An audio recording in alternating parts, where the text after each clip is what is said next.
It's early spring at the Lethbridge Country Club in southern Alberta, Canada. It's been a long winter, and as the groundskeepers prepare the fairways and greens for play, there is anxious anticipation from those waiting to get out onto the course. But it's not only the golfers who are anxiously waiting. The Lethbridge Country Club is also home to a colony of yellow-bellied marmots. The yellow-bellied marmots are kind of located in a little pocket of the central Rockies.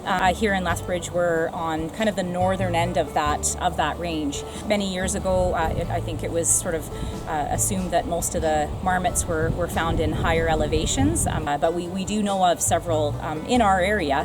They're definitely localized, and many people can live in Lethbridge for their whole lives and probably never realize that we have marmots here. So how long have these marmots been here, and where did they come from? I started my employment here in 1985, and they were already residing here on our property at that point. And we haven't been able to find out from members exactly when they arrived, but it's been 30 to 40 years minimum. Likely came up the river, perhaps in a flood event or something like that. They've probably stayed because of the habitat that they've found here. Easy burrowing. I've learned over the time that they don't like to dig too much. They'd rather take over a cavity and enlarge it. So the riprap that was put back for flood mitigation over the years provides them a nice habitat. There's concrete chunks with lots of cavities in it that they can move into and habitat and live in there quite comfortably over the winters.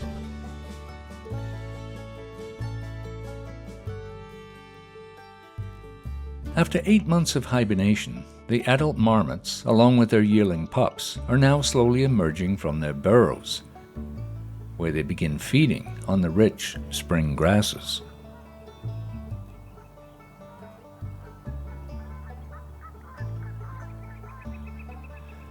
Marmots can live up to 14 years in the wild, but their population is often impacted by extreme weather, disease, and predation. The populations rise and fall, and it's mainly due to the predation from what's either down here. Sometimes we've had 2 or 3 families of coyotes living in the area, and they thin them out pretty good over that time. In the last couple of years, we've only had 1 family of coyotes, and they don't take so many through the summer. And also, when the young ones are out, we get hawk predation. And owls, actually. I've seen great horned owls take them out as well early in the mornings.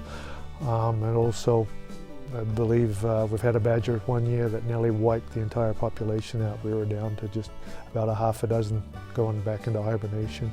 To help protect themselves from predators, the marmots employ a couple of defense strategies. While grazing, the adults keep an eye out for danger, and when they sense it, they warn the others with a series of shrill chirps.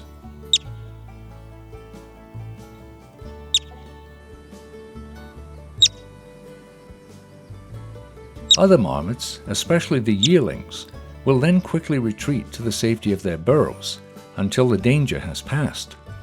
One of the things that they really rely on is large boulders. What that does is they associate their burrow areas with those large boulders, either digging underneath of them or in between where larger boulders are sitting, and that does help to protect them from those digging predators, because badgers and coyotes and the red fox are significant predators for them. They're looking at ways to try to defend themselves through their burrow systems.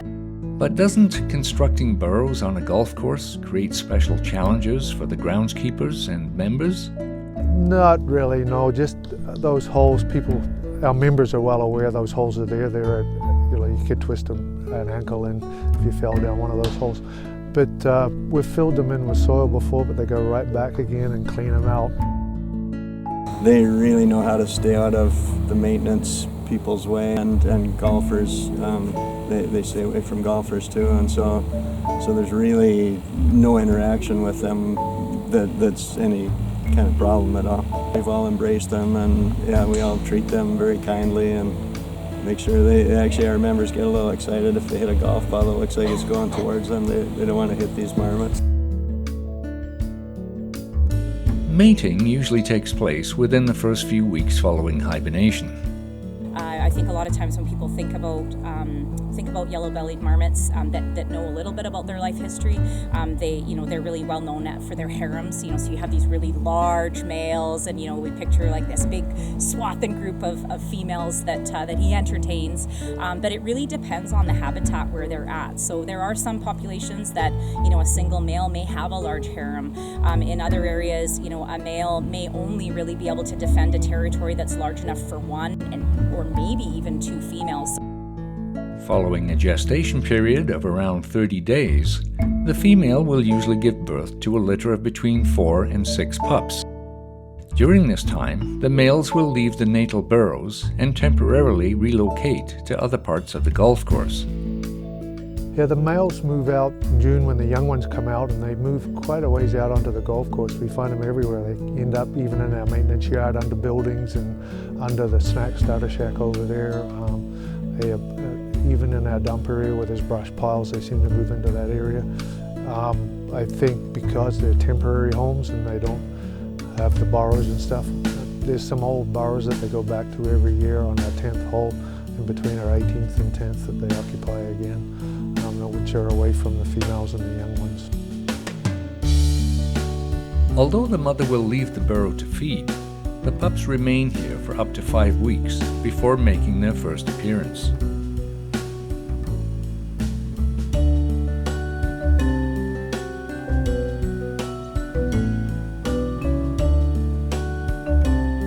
There they warm themselves while laying in the sun.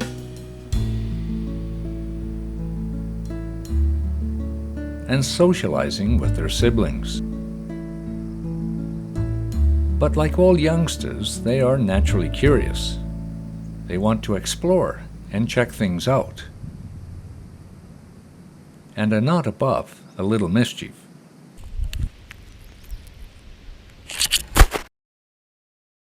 In another couple of weeks, they are fully weaned and begin feeding alongside the adults. Watering of the golf course provides them with grass that is high in moisture content, which may be a contributing factor for why the marmots continue to live here. Similar to ground squirrels, they really enjoy grasses, a wide range of flowering plants, sedges, and they will feed on their, herbivores, so they will feed on that throughout the year. So whether it's the green stuff, earlier in the year, and then moving towards, feeding on more of the seeds and the greens from those plants. Marmot season this far north is relatively short, and by late August, many of the adults will have already returned to their burrows to begin hibernation. During their first year, pups not only experience rapid body growth, but in addition also need to build up sufficient fat reserves to see them through their first winter of hibernation. So their foraging period is usually a little longer than that of the adults. But by early September, as the nighttime temperatures begin to drop, they too will begin their winter hibernation. Recent studies estimate that the southern Alberta population of marmots is about 1,200, and since many of these known colonies are sparsely distributed, it perhaps implies that the occurrence of yellow-bellied marmots in southern Alberta may be relatively rare. According to the Living Planet report of 2016, published by the Worldwide Fund for Nature, global populations of mammals, reptiles, and birds continue to decline at unprecedented rates, and since 1970, they estimate we have lost more than 50% of these worldwide populations. One of the most serious threats and a contributing factor to these population declines is identified as the loss and degradation of wildlife habitat. The Lethbridge Country Club has been designated a Certified Audubon Cooperative Sanctuary, an award-winning education and certification program aimed at helping golf courses to protect the environment by enhancing their natural areas and wildlife habitat. Very fortunate to have Dave Grant, our superintendent, an environmental ambassador, and we felt it was important to be recognized as a club with some environmental stewardship, and just golf courses in general can take a bad rap with the water usage and pesticide usage and whatnot, and so Dave got us enrolled in the program to make sure that we were on up to standards environmentally. We started in '98, we became fully certified in 2003. For me, it was something I wanted to do. I was born and raised on a farm, and the unique site that we have here in the city within the river valley, I thought it was prudent to do, as well as with government regulations coming in now and things are being a bit stricter. We're already ahead of the game by having all these programs in place to reduce our inputs on the property. In addition to marmots, there are also many other wildlife species that can be found here at the country club. Reptiles, we have snakes and frogs. Actually a very healthy population of tiger salamanders, which are getting rarer in the river valley, but we have a healthy population of those. We find them a lot in our irrigation valve boxes down where it's dark and moist and stuff like that. Garter snakes, rattlesnakes, occasionally bull snakes. Birds, I've noted over at least 50 species of birds that'll either call this place home or migrate through. And deer, we have mule deer, white-tailed deer come through here quite regularly, and lots of small mammals as well. Like in the river, there are beaver that reside right beside us, fox and coyote and deer, and we've had moose sightings on the property, cougar sightings on the property. Because of their stewardship in this river valley habitat, the Lethbridge Country Club is perhaps one example of how sound planning and a willingness to peacefully coexist with wildlife can perhaps begin to reverse the trend of declining wildlife populations, something that the members of the country club take seriously.